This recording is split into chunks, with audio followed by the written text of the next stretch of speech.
Bonjour à tous, bienvenue dans l'invité de la rédaction de Médien TV. Depuis plusieurs mois, les Marocains luttent contre une importante hausse des prix des produits de base, notamment les denrées alimentaires. Les mesures mises en place par le gouvernement pour faire face à cette flambée des prix, comme l'aide octroyée aux transporteurs, n'ont pas donné les résultats escomptés. D'après le dernier rapport du Haut Commissariat au Plan, l'inflation que vit le Maroc est un phénomène durable et stable et les indicateurs et les raisons qui la sous-tendent devraient se poursuivre.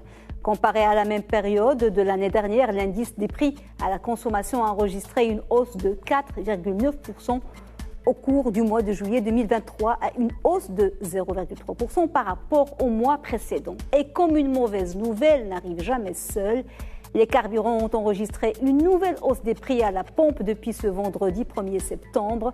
Le prix du litre du gazole a ainsi augmenté d'environ 30 centimes et celui de l'essence d'environ 50 centimes.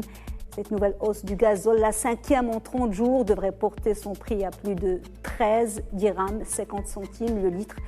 Le prix du litre d'essence, qui en est à sa troisième hausse sur la même période, dépassera les 15 dirhams. Pour essayer d'y voir un peu plus clair, essayer de comprendre les raisons de cette hausse vertigineuse des prix et revenir sur ce qui a été entrepris ou qui devrait l'être par le gouvernement pour limiter ou soulager les consommateurs. Nous avons le plaisir renouvelé de recevoir avec nous Zakaria Firano, professeur en économie à l'université Mohamed V de Rabat. Monsieur Firano, bonjour, merci beaucoup. Bonjour. Encore merci. Une fois d'être avec nous. Alors, on va s'arrêter un petit peu sur cette cinquième hausse en un mois, pour le gazole en tout cas. Le gouvernement, il génère des recettes très importantes de la vente de carburant, quelque chose comme 18 milliards de dirhams, rien que pour ce produit. En 2015, quand on avait parlé de libéraliser, on avait parlé de créer un fonds d'aide aux citoyens démunis. Il y a eu bien sûr libéralisation, il n'y a pas eu de création de ce fonds. Le marché n'a pas joué le jeu qu'on attendait de lui. Il y a des pratiques anticoncurrentielles. Qu'est-ce qui peut aujourd'hui réduire ou réguler le prix justement des carburants? Est-ce qu'une réduction de la TVA ou de la taxe intérieure sur la consommation peut être un début de solution, d'après vous? Très bien, donc juste pour mettre le décor un peu, c'est que les Marocains et nous aussi, on a remarqué qu'il y avait une augmentation qui était un peu très importante durant les derniers jours. Donc 30 jours, nous avions à peu près 5 augmentations du gasoil, comme vous l'avez cité. Nous avons aussi vécu une augmentation de l'essence à 3 reprises. Et donc cela, la question qui se pose, c'est que c'est pas le problème en lui-même, c'est pas l'augmentation, mais le niveau auquel sont arrivés les prix, c'est ce qui est alarmant pour les Marocains. Pourquoi? Parce qu'à ce niveau-là, on s'attend à ce qu'il y ait une répercussion sur le panier du consommateur, ça veut dire sur les biens de première nécessité et sur les autres biens, et les effets aussi indirects à attendre. Et donc, est-ce que la question qui se pose, est-ce que le revenu du Marocain supporte en fait ces degrés d'inflation, cette spirale inflationniste, comme l'a indiqué que ce soit la Banque centrale ou aussi le HCP, parce qu'on est toujours dans cette spirale, que l'inflation, on s'attend, d'après les prévisions du gouvernement, que ce sera l'année 2025, on va revenir à un taux de 2%, peut-être en 2025, mais jusqu'à aujourd'hui, nous sommes à l'intérieur de cette spirale inflationniste. Pour revenir un peu à l'histoire, en 2015, nous avons libéralisé, donc nous avons choisi de libéraliser le prix du pétrole. Je ne vais pas revenir sur mon point de vue par rapport à ça, mais nous avons promis beaucoup de choses. On a promis qu'il y aurait un fonds, on a promis aussi l'indexation des prix, on a promis également l'existence de ce qu'on appelle les produits dérivés pour qu'il y ait une limite d'augmentation des prix. Nous avons aussi, il y avait aussi la promesse d'avoir un certain suivi des prix chaque 16 jours. Nous avons également mis en relief le fait qu'il n'y aura pas d'un changement de prix que dans les quinzaines de chaque mois. Aujourd'hui, nous sommes devant le fait qu'il y avait une augmentation qui a pris quelques jours. On avait 3 augmentations sur une semaine. Oui. Et donc là, il y avait beaucoup de promesses, mais en réalité, celui qui paye le pot cassé, c'est le consommateur, parce que finalement, ça reste un prix qui est régulé sur le marché. Maintenant, qu'est-ce qu'il faut faire? Qu'est-ce qu'il faut faire? Moi, je crois qu'il faut soutenir le pouvoir d'achat. Donc, il y avait des actions qui ont été faites par le gouvernement, je ne vais pas dire non, il y avait un soutien qui a été donné aux professionnels, au transport transports publics, ça veut dire, je parle des taxis, etc. C'est un problème, c'est un problème. Oui, 5 milliards de dirhams, on peut revenir sur la question, mais est-ce que ce soutien qui a été donné, est-ce qu'il a permis de réduire un peu cette spirale inflationniste? Devant le fait, ou devant le constat établi, non. Ça veut dire que nous sommes toujours dans cette tendance haussière en termes d'intrants, ça veut dire en termes de produits de première nécessité. Nous avons, si vous rentrez dans le marché, moi j'aime bien parler au public, la carotte est à peu près plus de 10 dirhams. Tous les produits de base, je parle de carotte parce que généralement on était habitué à ce que ce soit un prix, qui étaient 1 dirham 50 et tout à fait. Voulait. Donc là, le panier du consommateur, il est en train de... On est en surchauffe par rapport à ce que peut acquérir le consommateur. Et encore pire, c'est que ce scénario d'os, il coïncide avec la rentrée scolaire, avec les dépenses scolaires par rapport aux familles, aux ménages, etc. Oui, le prix du cahier scolaire, à la limite, les manuels. Voilà, on peut aussi lier ça manuels marocains. Le prix est contrôlé, mais le livre scolaire... Et toutes les fournitures, c'est... Bon, j'espère que le livre scolaire n'est pas lié aussi aux problèmes qui sont liés à l'énergie. Donc, j'espère que ce n'est pas la raison. Mais globalement, j'ai dit que la fin du mois d'août et aussi la rentrée scolaire coïncident avec une situation un peu délicate en termes de réduction du pouvoir d'achat. Et donc là, il faut vraiment partir vers des solutions qui soient innovantes. Ça veut dire qu'on n'a pas besoin de solutions qui sont archaïques. Et moi, j'étais toujours contre le ciblage. Maintenant, donner des subventions, ce n'était pas une solution vraiment très optimale. Je pense qu'il y a beaucoup d'actions que peut faire le gouvernement. Vous avez signalé tout à l'heure qu'on peut réduire un peu ou éliminer la TVA sur les produits. Je pense que la TVA n'est pas calculée sur le prix, elle est calculée sur la quantité, sur le volume. Le volume, généralement, ne change pas. Donc, je ne pense pas que... ça peut réduire. Hein. Attention, si on réduit la TVA, ça réduit le prix. Mais je pense qu'on pouvait aller vers un autre scénario, c'est que mettre en place un plafonnement du prix. Ça veut dire au-delà duquel le gouvernement pourra intervenir. Je pense que cette solution pourra être uniquement temporaire et ça peut être actionné parce que l'article 4 sur la régulation des prix permet cette question-là. Et donc, automatiquement... Voilà. Et donc, voilà. Allez-y. Justement, moi, j'allais parler justement du prix je voulais parler des carburants parce qu'on nous dit que c'est lié à l'international, au prix du baril. Même quand le prix du baril baisse, on ne voit pas la répercussion. Donc, quand il nous explique, il dit que ce sont des raisons exogènes et que ce n'est pas interne, dans la réalité, dans les faits, très bien. C'est pas ce qui se passe. Voilà, il faut dissocier deux éléments. Premièrement, si on parle du prix du baril, normalement, ça doit suivre les fluctuations à l'international. Parce que maintenant, aujourd'hui au Maroc, on est un importateur pur, ça veut dire on importe en net. Avant, lorsqu'il y avait la Samir, on importait, on faisait le raffinage. Donc, on avait deux processus qui s'établissaient au niveau du Maroc. Maintenant, non. Maintenant, là, ce sont des conséquences de beaucoup de décisions. Oui, tout à fait. Donc, aujourd'hui même, nous importons le produit, je dirais le produit net ou le produit raffiné à consommation. Voilà. Maintenant, à quel prix on l'importe, avec quel prix il rentre au Maroc, ça, je ne peux pas vous donner d'informations parce que j'en ai pas. Mais ce qu'on sait maintenant, c'est que le prix du baril, il est aux alentours des 85-83 dollars. Le baril, globalement, il est aux alentours de 156 litres. Donc, en termes de coût d'achat du baril, ça ne dépasse pas les 4 à 5 dirhams. Maintenant, combien coûte le raffinage, combien coûte le transport? Je pense que le Conseil de la concurrence, il a toute la matière pour pouvoir un peu déceler les composantes du prix qui est vendu vers les citoyens. Ce que je peux rajouter, c'est que normalement, le Conseil de la concurrence, il a parlé un peu des marges de ce qu'on appelle les grandes sociétés de pétrole. Ils sont aux alentours de 50 centimes, sauf... je dirais le threshold, ça veut dire un peu la valeur maximale qu'a atteint l'année 2020 où il y avait un gain qui dépassait le 1,3, le 1 dirham, 30 centimes, qui était un peu exorbitant par rapport à la situation où il y avait le baril à 30 dollars. Maintenant, pour l'inflation, si votre question elle va vers ça, l'inflation au début de la crise russo-ukrainienne, on avait une inflation qui était importée. Et c'est le débat, c'est le discours qui était au moment opportun tenu par l'ensemble des institutions.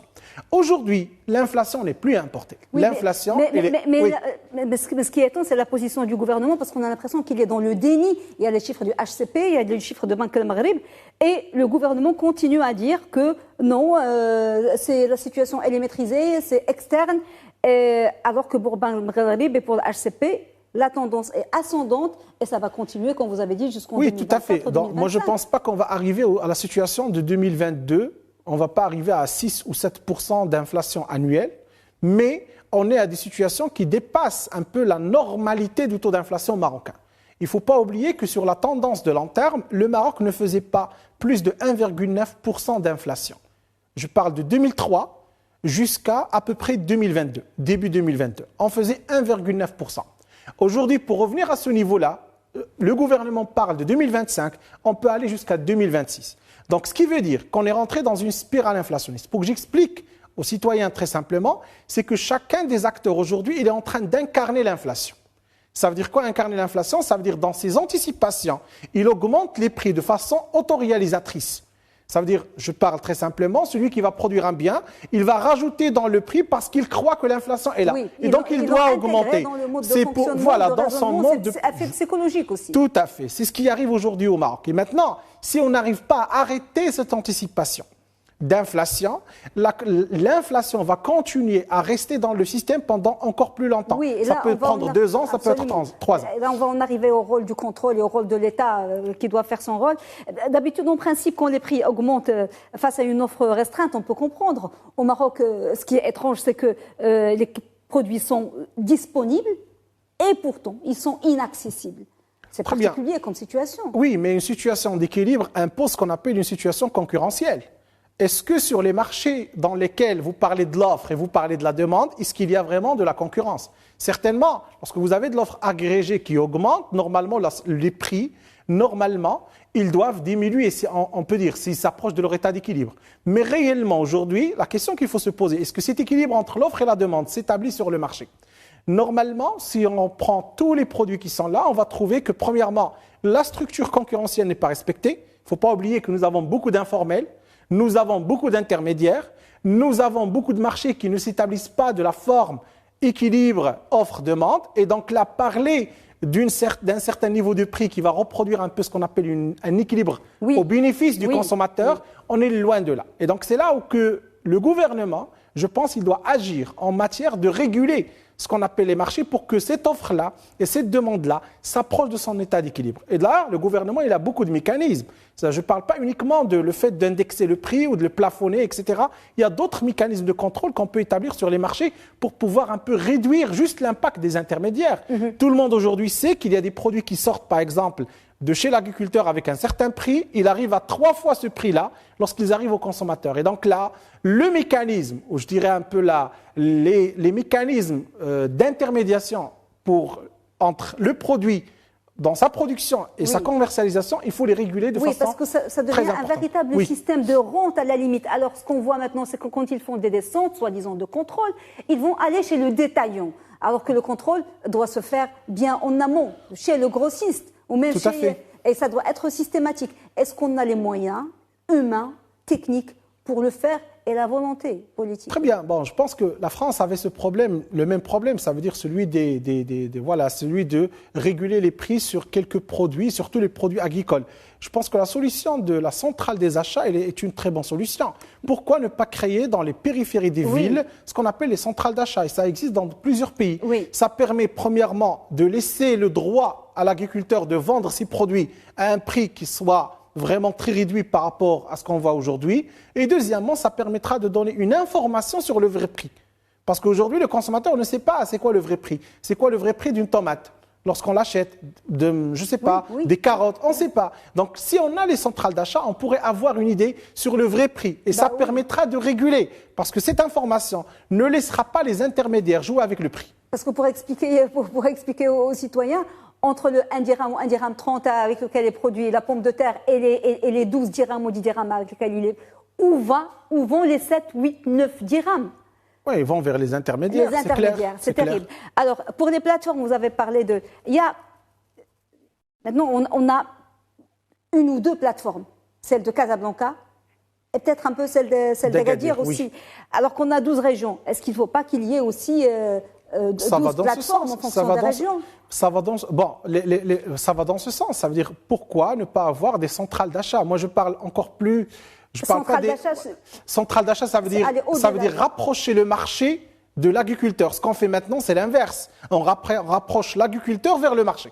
Donc, il vient vers Casa, il part vers Agadir, il part vers d'autres régions ou les centres de région pour ramener sa marchandise. Il faut inverser la donne. Ça veut dire qu'il faut que le marché parte chez l'agriculteur. Et c'est l'agriculteur, c'est là où il va mettre ses produits, déterminer son prix et pouvoir aussi faciliter l'acquisition par le consommateur. Et je dis, ça, c'est pas l'objectif en lui-même. C'est pas d'avoir des produits qui sont à bas prix. L'objectif en lui-même, c'est d'avoir l'information sur le prix que le consommateur ne connaît pas. Combien coûte la production des produits, que ce soit les fruits, que ce soit les légumes, etc., ce qui rentre dans le panier. D'accord?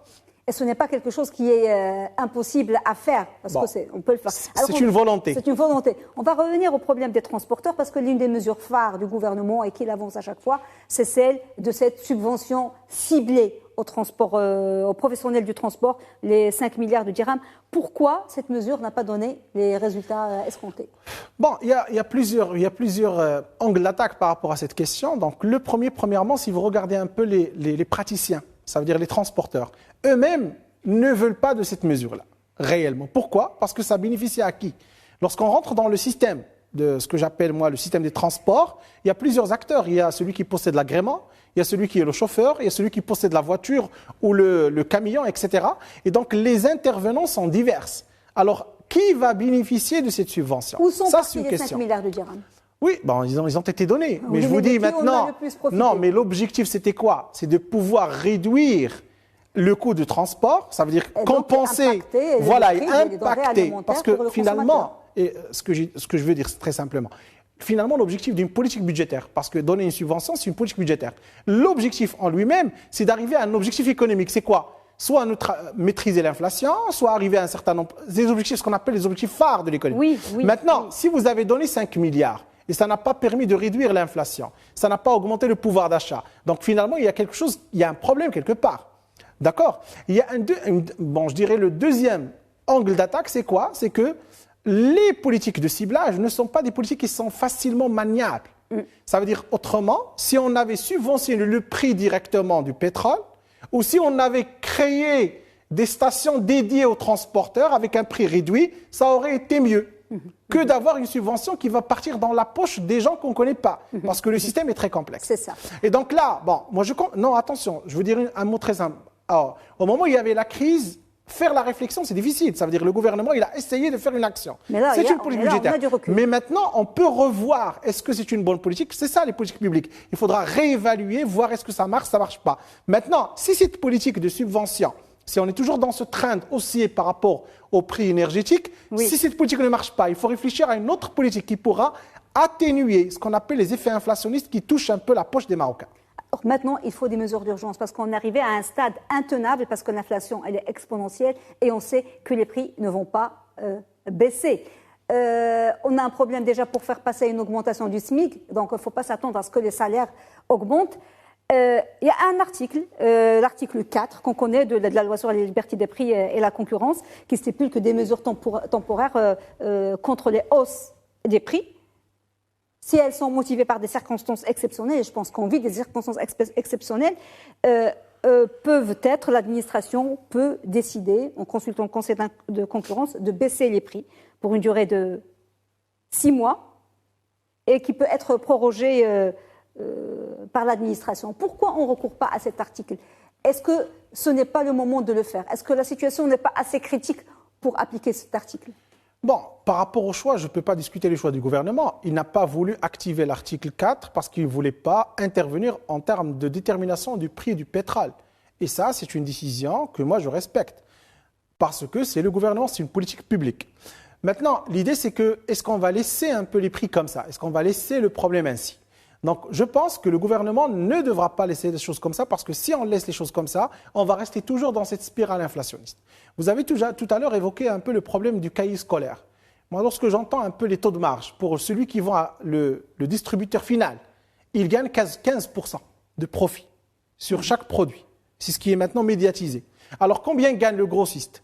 Combien gagne l'intermédiaire? Etc. Donc, ce que je veux dire par ça, j'ai donné juste un exemple, c'est que le plus important, c'est qu'il faudra délimiter les intermédiaires sur tous les marchés.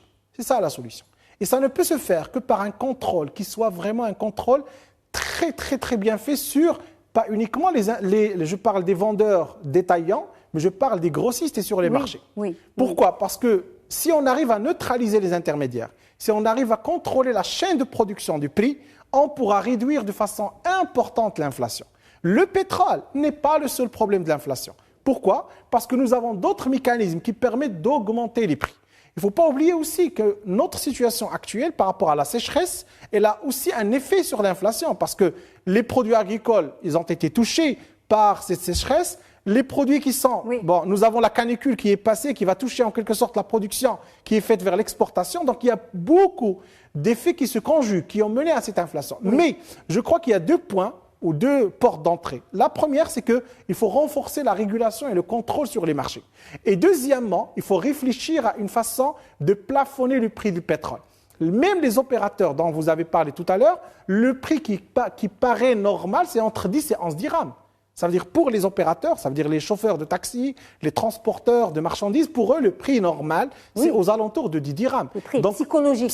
Qui peut être acceptable. Acceptable, oui. Lorsque vous parlez avec les gens sur le marché, c'est 10 dirhams, aux alentours de 10 dirhams. Donc si on arrive à avoir un certain plafonnement de ce prix-là, et après, peut-être que la caisse de compensation pourra prendre le reliquat, etc., ça pourra être une solution qui est envisageable. Donc, il faut une véritable politique volontariste et interventionniste, parce qu'il faut descendre sur le terrain. On va finir avec ça. C'est un rôle de l'État social. C'est le rôle de l'État social, parce que c'est la paix sociale qui est menacée. On a vu en 2018 qu'il y a eu un mouvement de boycott. Et juste un mot par rapport à ce que vous avez dit, c'est que, je rajoute ça, c'est très important, nous parlons maintenant d'une certaine amalgame ou une polémique sur le SMIC.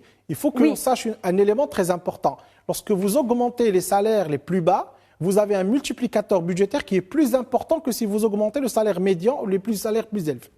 Et ça, il faut qu'on le sache. Ça veut dire une augmentation du salaire minimal, ça a un effet budgétaire encore plus important, ce qui permettra de générer de la croissance.